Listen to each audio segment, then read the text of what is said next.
Hi Durga, how are you? Hello, I'm good. How are you? I'm good too, thank you. So many congratulations to you for getting a job in the field of software testing. Yeah, thank you so much. hmm So can you introduce yourself first, and then we can look more about your success story. Yeah, sure. So, as you know, my name is Durga and I live in Pune. And I've been searching for job like from past few like 1.5 year because I was working with a company, but there was no financial growth as such as what I expected. So I decided to switch, but the market was really down. And when I came into the market and started searching for the job, it was damn too tough to cross a single interview because there was such a high demand of skills and everything, and the candidates were also like there were many candidates in the list in the queue to for a single role as well. So it was very tough to cross the interview. So that's I have given interview almost like for 30 to 32 companies. Some there were some barriers like location barriers or Mm, working mode barriers. Some of the skills barriers were there, but finally I made it to a company, and right now I'm working from home. I got a mm, package of 9 LPA, and the position for which I'm working right now is manual plus API. So Great, yeah, and it's a foreign based company, mm, so I'm working with the foreign clients. Yeah. great. So congratulations for that. 30 to 32 companies is a big Yeah, list. Mm. that's So how did you what was your success strategy? What was your strategy behind this preparation, and how did you apply into these companies? The first thing was I didn't know that there is, a competition kind of a thing in the market for Mm, software testing roles specifically, because I don't know why all of a sudden the number of candidates are really high into the market for this particular role. And if you're looking for a job on Naukri or LinkedIn or Shine, whatever the platform, you can see the openings are just 2 to 3, and the applying candidates are like in thousands, literally in thousands. So there is like 0.1% of the chances of your profile getting shortlisted.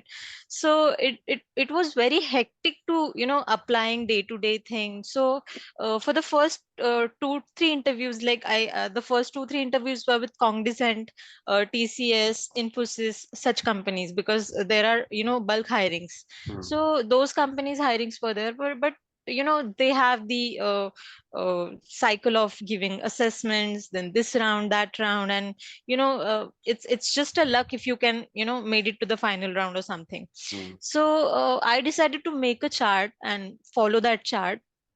I was mm, having few of my friends who were looking for job, so we decided to take the mocks together, mm, and we were like setting the timetable, specific timetable, where we had to concentrate on our group studies, then some mocks, then some problem solving questions for automation, Selenium, like that, and for self study, some hours for self study. So we have decided that kind of a cycle, but it's really hard to keep that cycle going mm, literally for year, right? Because you are getting lost somewhere. You are just losing your hopes in between, that I'm not going to get the job, a good job, mm, mm, because it's really hard to get the job into this kind of market where this competition is like literally really high. mm, So I've started doing that, and I've started applying to the companies on Naukri and LinkedIn specifically. I've started updating my profile 2 to 3 times a day, mm, and listing down the companies where there are vacancies, when they are hiring, like again and again, again and again. So I've listed down that companies. I've listed down the recruiters email IDs, and tried to reach them on LinkedIn as well. On LinkedIn also I've did the same thing. I've reached to the people, and I've asked them for the referrals, and it worked for me. I got the calls, but my problem was specifically with me. My problem was the location, because if you're talking about Pune location, it's kind of hard to get the calls for Pune locations because the mm, call frequency is really low for Pune location. mm, So I was getting the location barrier, and I'm married. That's why I was not able to move anywhere else. So mm. that's why it took me a long time to get a good job, a Okay. kind of a dream job. So that's why Mm. So, how many years of experience you have? I do have 3.8 years of experience in all. Okay. So currently you have got a job with 9 LPA. So earlier, how much were you making? 3.5 LPA with 3 years Oh, of experience. It was too less. absolutely. So why did you not change earlier? I wanted to learn because Mhm, I was getting the opportunity to learn more and more things in there. But if you're learning something, if you're getting promoted, it should not be on the paper, right? mm, It should reflect on your job, on your personal life, and on everything. So I was not feeling that satisfied. It's just mm, like you have to work and work and work and work. mm, So yeah, the plus point is I got to learn many things. I learned, and then I decided to switch because I just asked my people to, if they can increase my package or do something for me. mm, mm. But I don't think so the company had that budget, so I decided to switch. Oh, okay, okay. Yeah, yeah, that's fine. So ultimately you have to take that decision. Yeah. Mm. So would you like to tell us few of the tips and tricks? Because many of the people in the market are looking for switch and looking for jobs in the field of testing. So, would you like to tell few of the tips and tricks that you followed in last 1.5 years, and you came to know, okay, this particular trick is useful. This would be useful for the people who are looking for jobs, and this would be helpful for them. Okay. Yeah. So, first of all, there are many parameters in testings like Mm, sorry, manual testing, automation testing, API testing, mobile testing, game mm, testing. Many testings are there. So it's really confusing in which part of the testing you want to go on, and in which part of the testing you want to learn more and more. mhm, So what you can do is you can pick a particular part.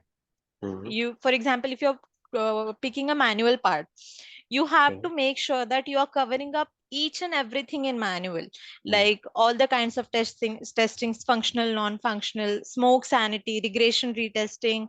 mm, I have even observed one thing: when it's just a manual testing profile, they are even asking you to, write some test cases, and they are asking you to prioritize them on the basis of the parameters like high priority, low priority, priority. And at that time, candidates are getting confused. mm, What happens is that every company has a different culture, mm, and according to their culture they're working, right? But few of the companies has a standard culture that if you're raising a bug, you need to focus on the priority parameters, mm, severity parameters, right? So that part of the manual testing is kind of negligible for the students. So I would recommend that you focus on priority and severity much more, like much. And you need to focus on the SDLC, STLC cycles, mm, defect life cycles. Also, a very basic thing of manual testing, like what is user story, what are mm, the test cases, what is the test scenario, have you ever got a chance to see the user story, or some these kind of questions are covering up, right? And if you're talking about automation, mm. okay, I've written API. It's okay. We No, can no, talk that's about fine. API. That's Yeah. fine. Yeah, yeah. So if you're talking about automation, you have to decide which language you're comfortable in. If you're comfortable with Java, focus on Java completely. If you're comfortable with Python, focus on Python only. Mm, Because few of the companies are there which who says that it doesn't matter which language you're learning, which language you're comfortable with. They just need a code, whatever language it may be. It may be Python, it may be Java, it may be JavaScript. So focus on the language. You should be, when they are asking the candidate to rate themselves in the language, you should be able to rate 4.5 out of 5. mm, This mm. much preparation you should have.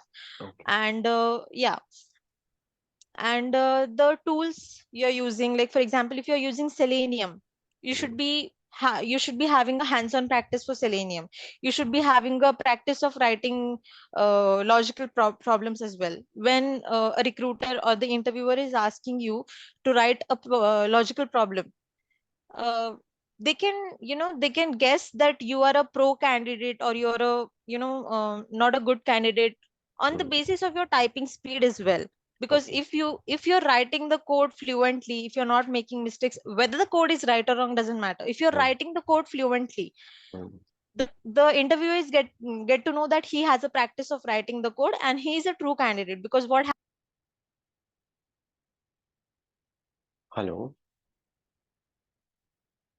Oh, sorry, I was on No, mute. no worries. Yeah, Yeah, you. because what happens is the candidates nowadays are very fake. Like they're taking the fake experiences and Mm, coming to the market, and that's why the real candidates are getting affected due to this. mm, So you should be having fluency in writing your code. Your logical problem solving should be on top. Your language knowledge should be on top, and you should be having the knowledge of automation, Selenium. You should be having the knowledge of your framework. mm, That's really important because every 2 out of 5 recruiter is going to ask you about your framework. What was your framework? How did you work on it? What was the flow of your framework? For example, if you're using BDD or DDF framework, you mm, should be knowing about POM, you should be knowing about TestNG, because they are going to ask you more and more about that. If you're taking the name of DDF, all the parameters of DDF comes in front of them, right? POM classes, testing.xml, whatever it may be. So you should be having thoroughly like knowledge of those particular skills. And once you're done with that, your automation is on top. API requirement is mostly with manual, like very less with automation. That's what I've observed. So for automation also, sorry, for API also, you need to make sure that you have a tool, hands-on experience on a tool like Postman. Sopio is kind of underrated nowadays. mm, So Postman is must nowadays. So you should be having knowledge of database, SQL language, Postman tool, um, and I think the status codes in API are must, because mm. Yes. those are the Mm, codes with the help of which you can verify something. So they are must. mm, Also, RESTful APIs are nowadays the frequently asked question to the candidates. Are mm, you aware about RESTful APIs? How do you test it, etc., etc. mm, mm, And about the database testing also, like one of the recruiter has asked me what is the database with Selenium. So it's kind of a question which integrates your API with automation. So mm, you need to make sure that whatever your profile, it's look precise, whether you have done automation mm, separately, whether you have done API separately, or whether you have done API with manual or API with automation. mm, It should look precise in your resume. mm, Otherwise, the interviewer will be confused, and it will make your interview more hard. mm, mm. Correct, correct. These things are do happening.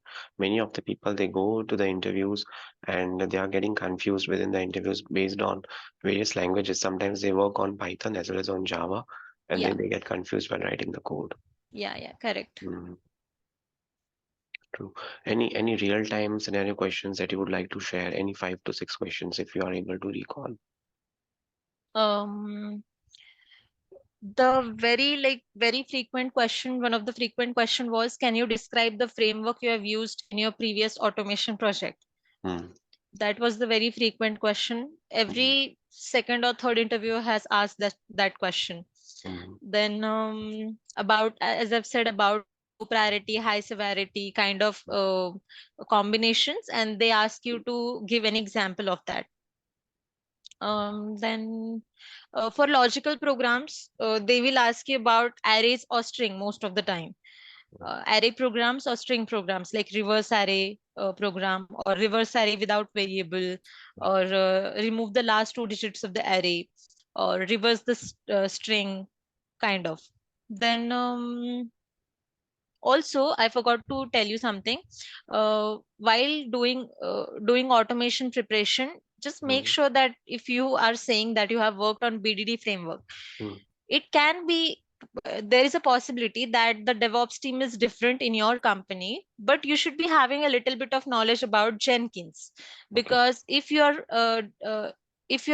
stating that you know the BDD framework, you should be Right. able to explain Jenkins cycle as well.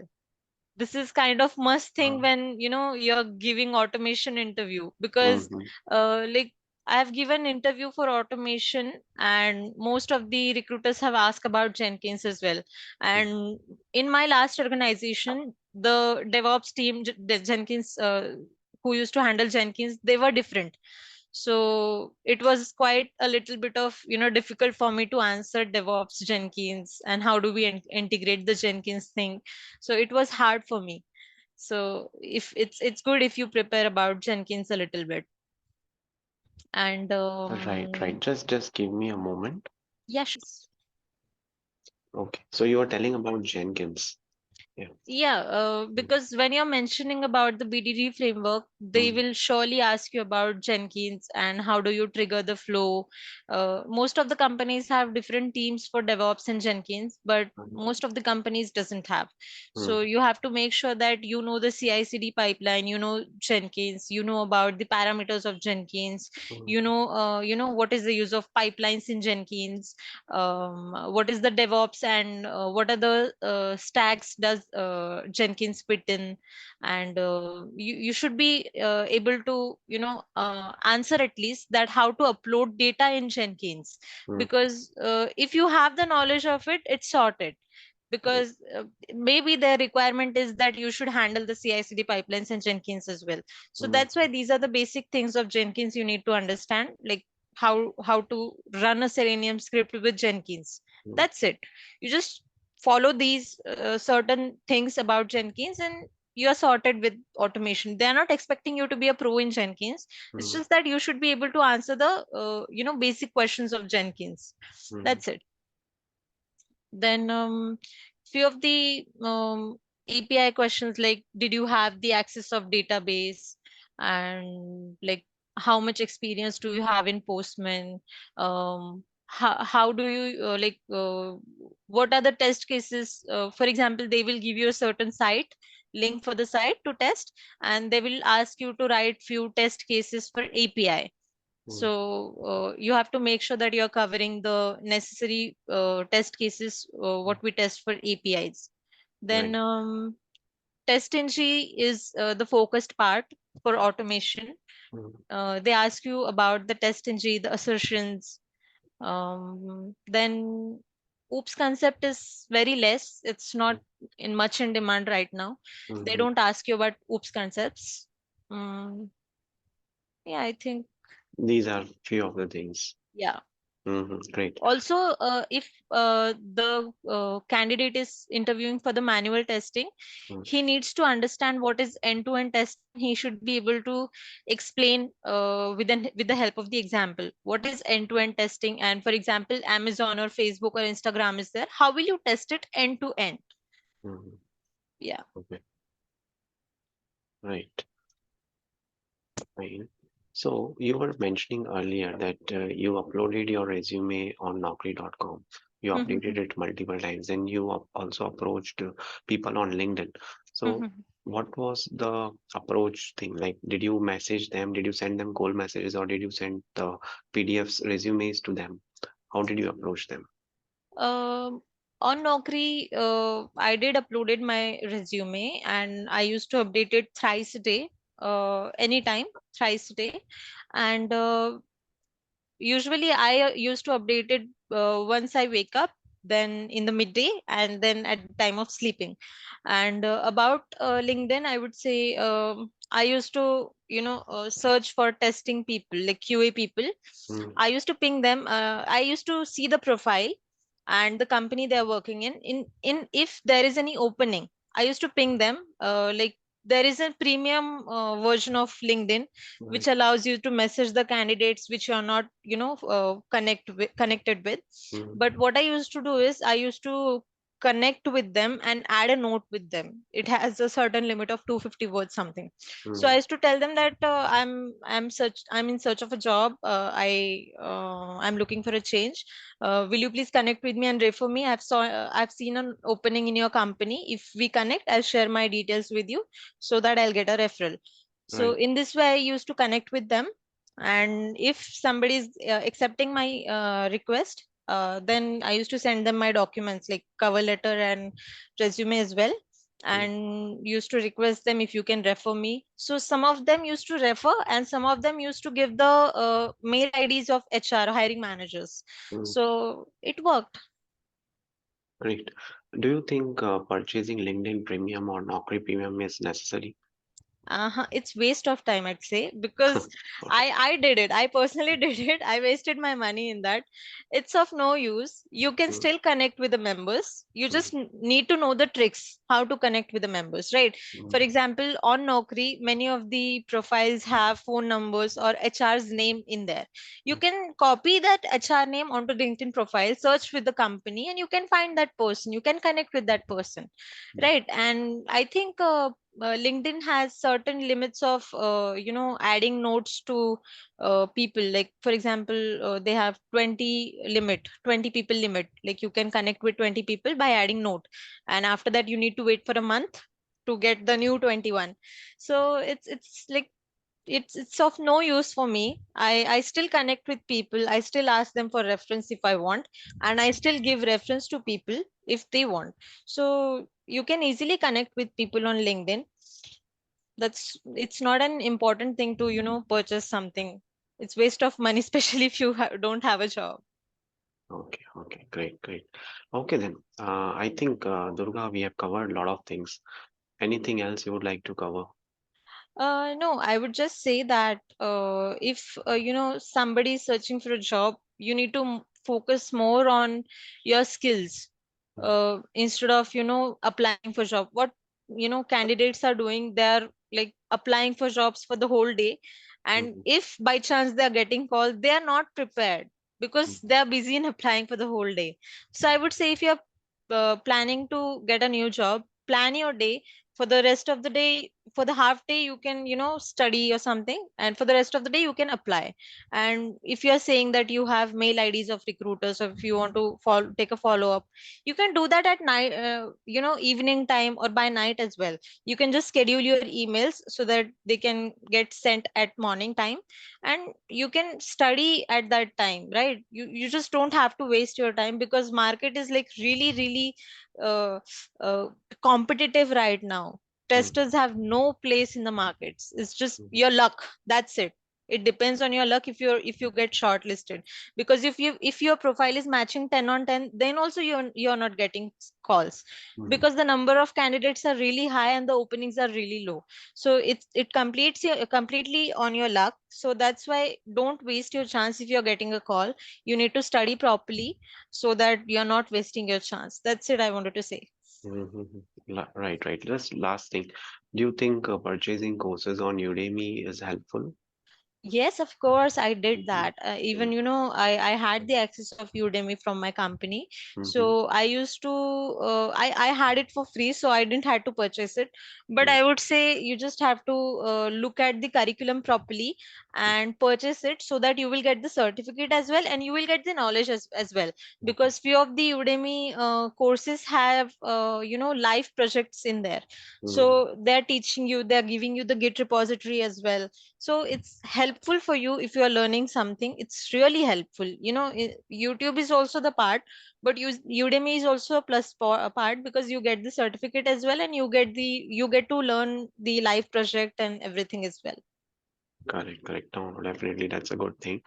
And which other certification did you did? Have you done any ISTQB certification or something? No, for now, I'm preparing for ISTQB. I'm planning to do that. Till now, I haven't done anything. I've just learned everything from Udemy, Mm-hmm. and I'm still learning many things from Udemy. I'm planning to learn about mobile automation as well. Oh, So Udemy is the best source, I'll say, and YouTube as well. Both of the things I'm following up, and ISTQB, I'm just started preparing for it. right, right, great, great. So, thank you so much, Apurva, and wish you congratulations once again, and all the best for your career as well. And let me know if anything is required from my side. Would be happy to assist you. Sure, sure. Thank you so Yeah, much. thank you. Yeah, yeah. Thank you.